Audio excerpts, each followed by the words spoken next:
Bismillahirrahmanirrahim. Assalamu alaikum students. Hope you all fine.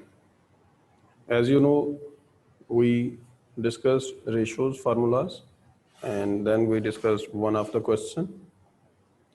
ये worksheet आपको Zoom पे share कर दी गई.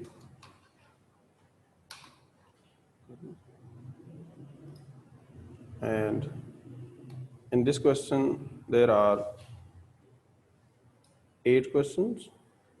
Yes, 8 questions. हमने एक क्वेश्चन किया था. It was question number 2, Quorum PLC.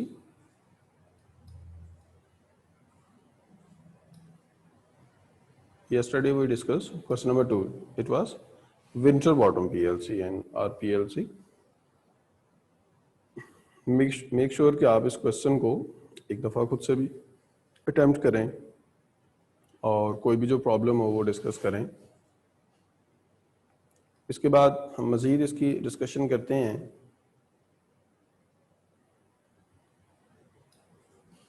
Question number 3 is a simple question.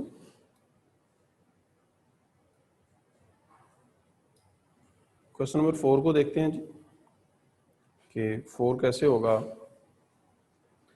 There are many missing values और ये हमने फाइंड आउट करनी है और फाइंड आउट करते करते साथ रेशियोज भी कैलकुलेट करनी है.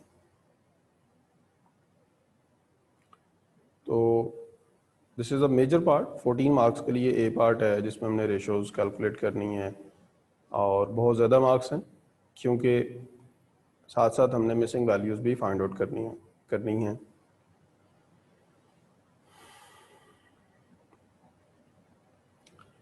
इंफॉर्मेशन को पढ़ें.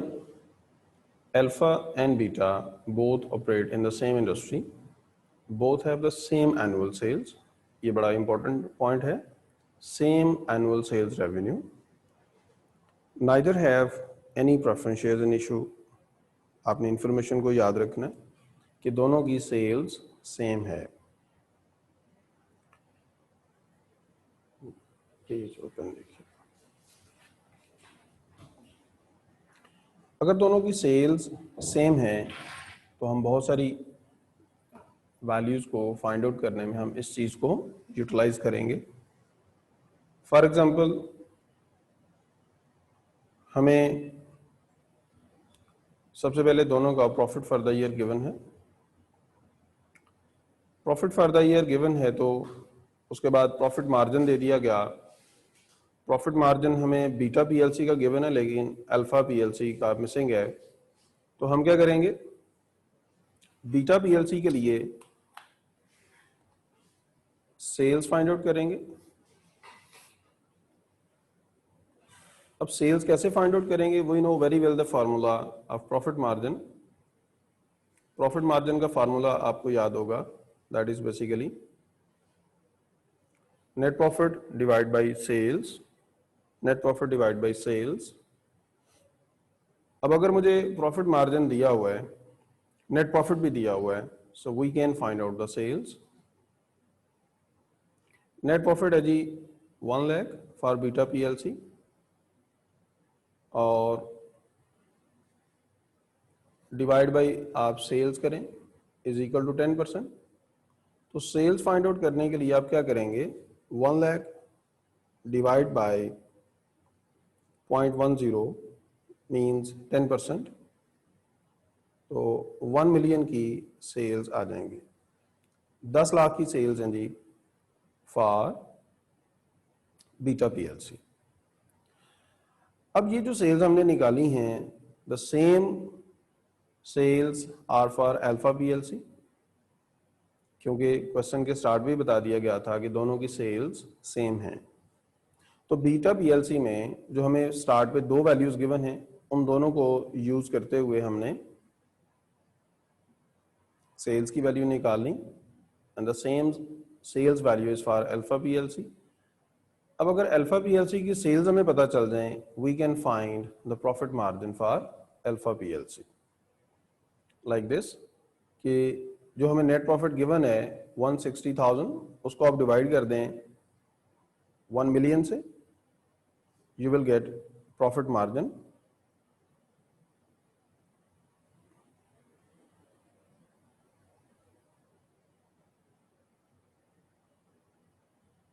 and that is 16%.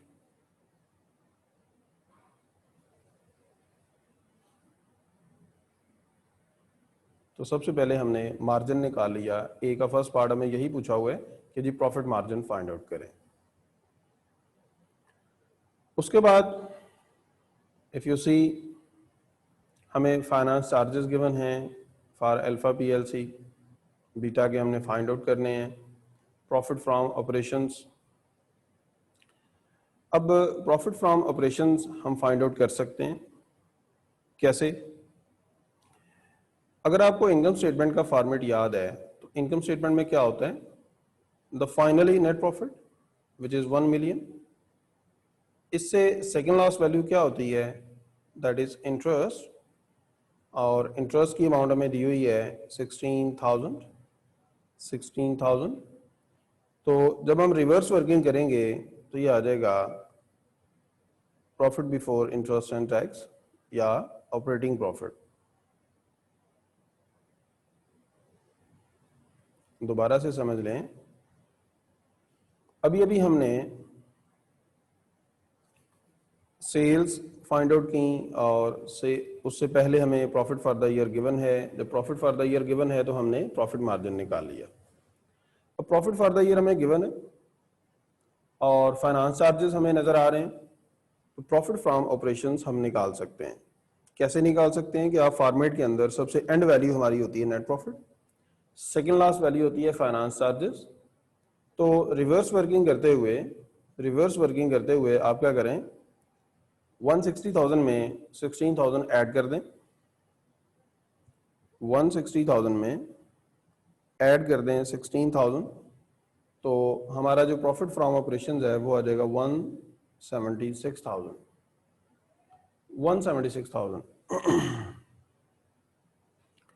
तो 176,000 अगर मेरे प्रॉफिट फ्रॉम ऑपरेशंस हैं तो हम इससे नेक्स्ट जो रेशियो है इनकम गियरिंग, ये हम फाइंड आउट कर सकते हैं।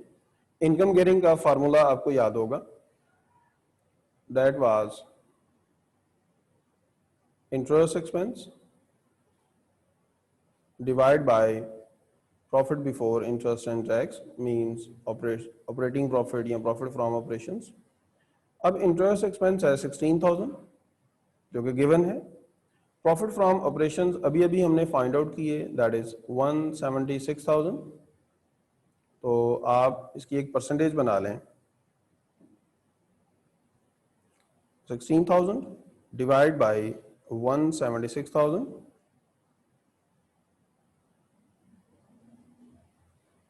so this is 9.09%, 9.09%।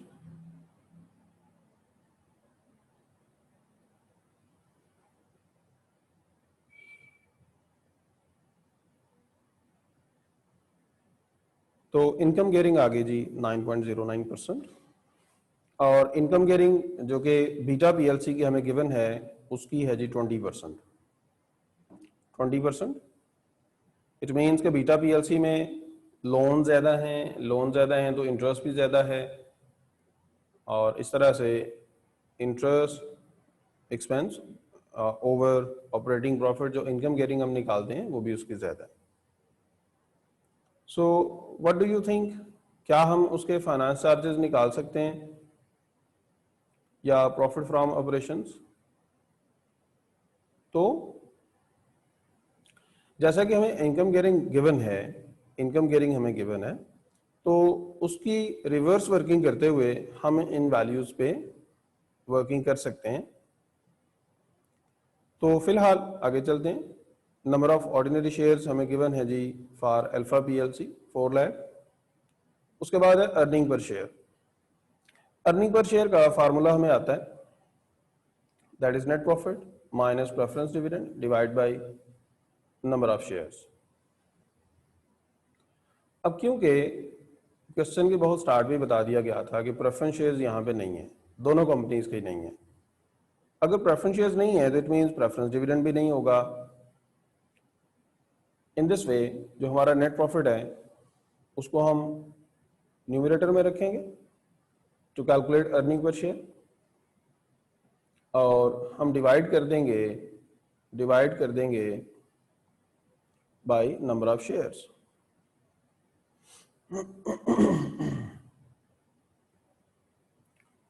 और वो हैं जी 4 लाख नंबर ऑफ शेयर्स। तो आप डिवाइड करके देख लें, 160,000 डिवाइड बाय 4 लाख, तो ये आ जाएगा $0.4 पर शेयर। अर्निंग पर शेयर आ गई जी $0.4 पर शेयर। और आप देखें कि बीटा पीएलसी के लिए the same value is given, that is $0.2, जो कि अल्फा पीएलसी से हाफ है, बहुत कम है earning per share for beta PLC. अभी तक आप देखें हम लोग पार्ट ए का 1, 2, 3 3 हिस्से कर चुके हैं। देन प्राइस अर्निंग रेशो, जो ऊपर वैल्यूज मिसिंग हैं इन द सेम पैटर्न नीचे रिक्वायरमेंट्स में देर आर 7 रेशोज जो हमने फाइंड आउट करनी है। तो नेक्स्ट है जी price earning ratio. Price earning ratio का फार्मूला सोचें। One is price, that is basically market value of one share. Market value या प्राइस का क्या मतलब है कि मार्केट में कितने का इस वक्त शेयर ट्रेड हो रहा है, दैट इज बेसिकली प्राइस या market value. Earning per share अभी अभी हमने फाइंड आउट किया, दैट इज 0.4। तो इस तरह से प्राइस अर्निंग रेशो हम निकाल सकते हैं। तो करके देखें। Price which is market value of one share for alpha PLC, that is given 1.2, उसको ऊपर रखेंगे और इसको डिवाइड कर देंगे आप 0.4 से। फिर से देख लें, प्राइस अर्निंग रेशो का फार्मूला है जी market price divide by earning per share, कि मार्केट प्राइस और अर्निंग पर शेयर का जो लिंक फाइंड आउट करते हैं या आपस में जो रिलेशन हम फाइंड आउट करते हैं, that is price earning ratio. Market price हमें गिवन है और अर्निंग पर शेयर जो हमने फाइंड आउट की $0.4 पर शेयर, उसको आप डिनोमिनेटर में रखें, तो ये आ जाएगा 1.2 डिवाइड बाय 0.4, दिस इज 3। आप देखें तो बीटा पीएलसी की जो प्राइस अर्निंग रेशियो है दैट इज 4.2 और अल्फा पीएलसी की जो प्राइस अर्निंग रेशियो आई है वो कम है। इसका मतलब ये है कि अल्फा पीएलसी की जो मार्केट प्राइस है एज कंपेयर टू अर्निंग वो कम है। तो इन्वेस्टर पॉइंट ऑफ व्यू से this is a good thing कि उसको कम पैसे खर्च करके जो शेयर मिलेगा वो उसकी अर्निंग उस हिसाब से ज्यादा है। या मार्केट प्राइस अगर वक्ती तौर पे ज्यादा भी है, हम देखते हैं कि दोनों का कंपैरिजन अगर देखें तो अल्फा पीएलसी की मार्केट प्राइस है $1.2 और बीटा की है $0.8, लेकिन अगर इसका शेयर महंगा है अल्फा पीएलसी का तो उस हिसाब से अर्निंग्स भी ज्यादा हैं। तो प्राइस अर्निंग रेशो में हमने देखना होता है कि प्राइस और अर्निंग पर शेयर का आपस में रिलेशन। मार्केट वैल्यू में गिवन है, then dividend per share given है। डिविडेंड यील्ड जो हमने नेक्स्ट फाइंड आउट करना है, डिविडेंड यील्ड का फार्मूला जरा सोचें।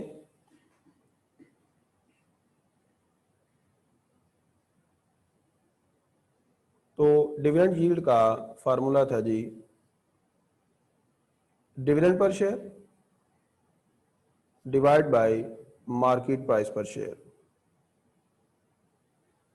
फिर से रिकॉल करें, डिविडेंड यील्ड में हम क्या करते हैं, डिविडेंड पर शेयर उसको आप डिवाइड कर देते हैं मार्केट प्राइस पर शेयर से।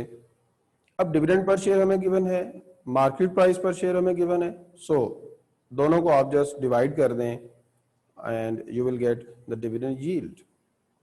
तो देखें क्या आ रहा है जी, आप डिविडेंड पर शेयर को ऊपर रखें 0.07, उसको आप डिवाइड कर दें 1.2 से एंड अगर आप 100 से मल्टीप्लाई कर देते हैं you will get a percentage 0.07 divide by 1.2 multiply by 100, this is 5.83%।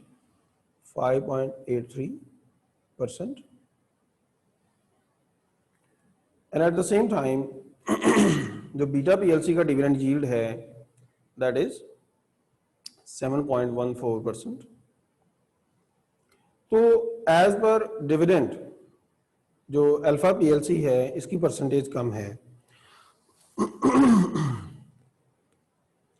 कैसे पता चला कि अर्निंग्स तो ठीक है इसकी ज्यादा थी, लेकिन जो शेयर होल्डर्स को पे करने की एक परसेंटेज है as compare to the market price वो इसकी कम है. इसकी एक वजह ये भी हो सकती है कि इसकी मार्केट प्राइस ज्यादा है, शेयर इसका महंगा है.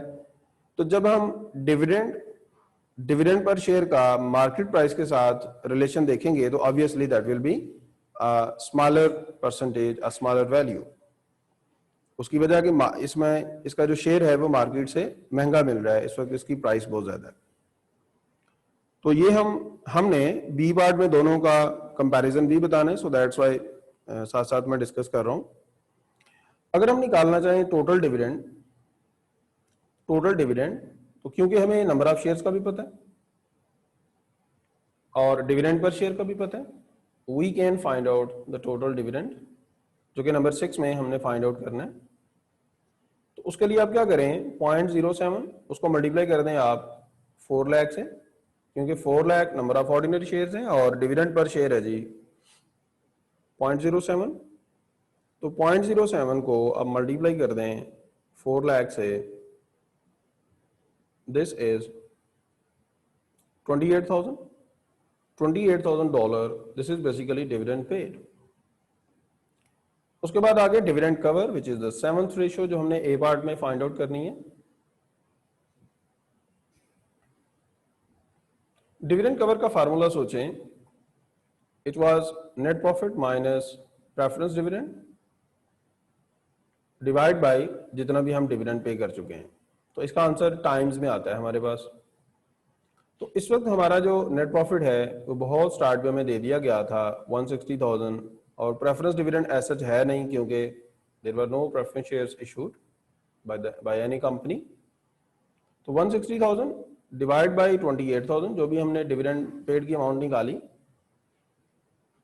तो अब करके देख लें, 160,000 divide by 28,000, this is 5.71 times. So in this way हमने 7 ratios कंप्लीट की ए पार्ट में, and this is for 14 marks. ये एक मेजर पार्ट है. एक चीज आप नोट करें कि अगर मुझे फार्मूलाज अच्छे से आते हों और थोड़ी सी अप्रोच मेरी हो कि how to find the missing values, तो हमारे लिए क्वेश्चन जो है वो इतना मुश्किल नहीं होगा. सो मेक श्योर कि जो बिल्कुल स्टार्ट पे आपको फार्मूलाज समझाए गए, आपको शेयर किए गए, उनको बहुत अच्छे से लर्न करें, लिख के याद करें, ताकि क्वेश्चन करते हुए आपको फार्मूला ना भूले. तो ए पार्ट हमारा कंप्लीट हुआ. बी पार्ट में जब हम जाते हैं तो वो क्या कह रहे हैं कि ए पार्ट में 7 रेशियोज थी, बी पार्ट में 6 रेशियोज दी हुई हैं, and here is basically profit margin, income gearing, earning per share, price earning ratio, dividend yield and market value of one share.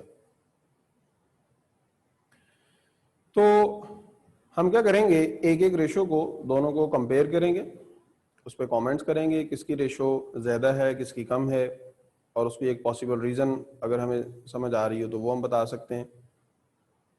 In this way 6 marks के लिए आपने ये part complete करना है. उसके बाद है एक इन्वेस्टर है Amit, is considering purchasing shares in either Alpha PLC or Beta PLC. Suggest with the reasons in which company Amit should invest. तो हम क्या करेंगे, उसको डिफरेंट रीजंस के साथ बताएंगे. हमने देखिए यहाँ पे एक बड़ा आपने थोड़ा सा ध्यान से लिखना है कि ज़रूरी नहीं है कि आप बस किसी एक के ऊपर फिक्स हो जाएं. हमने दोनों कंपनीज के जो डिफरेंट पॉइंट्स हैं वो डिस्कस करने होते हैं. जैसा कि हम बात शुरू कर सकते हैं कि जी सेल्स दोनों की सेम है, प्रॉफिट जो है वो ओवरऑल अल्फा का ज़्यादा है, अर्निंग पर शेयर अल्फा का ज़्यादा है. So as per earning per share Amit should invest in alpha. अगर तो अर्निंग को वो देखें कि जी पर शेयर जो अर्निंग आएगी वो अल्फा से ज्यादा आएगी। लेकिन अगले ही लम्हे जब हम इनकम गियरिंग को कंपेयर करेंगे तो इनकम गियरिंग जो थी वो भी हम देखते हैं कि अल्फा की कम है, बीटा की ज्यादा है। तो अगेन हम एक और उसको रेफरेंस देंगे कि अल्फा पीएलसी में जो इन्वेस्टमेंट है वो सिक्योर है। क्यों? क्योंकि इसके लोन्स कम हैं, और क्योंकि लोन्स जो होते हैं वो प्रॉपर्टी एंड एसेट्स को प्लज करवा के दिए होते हैं। सो अल्फा पीएलसी में जो इन्वेस्टमेंट है वो सिक्योर होगी क्योंकि उनके लोन्स बहुत कम हैं। आगे चलें, आप अर्निंग पर शेयर को बेस बनाएं। अर्निंग पर शेयर क्योंकि अल्फा की ज्यादा थी, सो वी कैन से कि जी अल्फा में इन्वेस्ट करना चाहिए। अलबत्ता प्राइस अर्निंग रेशो के लिहाज से, beta is better, beta PLC is better. क्यों? क्योंकि अल्फा पीएलसी की अगर अर्निंग ज्यादा है तो उसकी मार्केट प्राइस भी उसी हिसाब से ज्यादा है, उसका शेयर महंगा है। तो जब हम प्राइस अर्निंग रेशो निकालते हैं तो हमने देखा था कि वो कम आई थी as compare to beta PLC. तो इस तरह से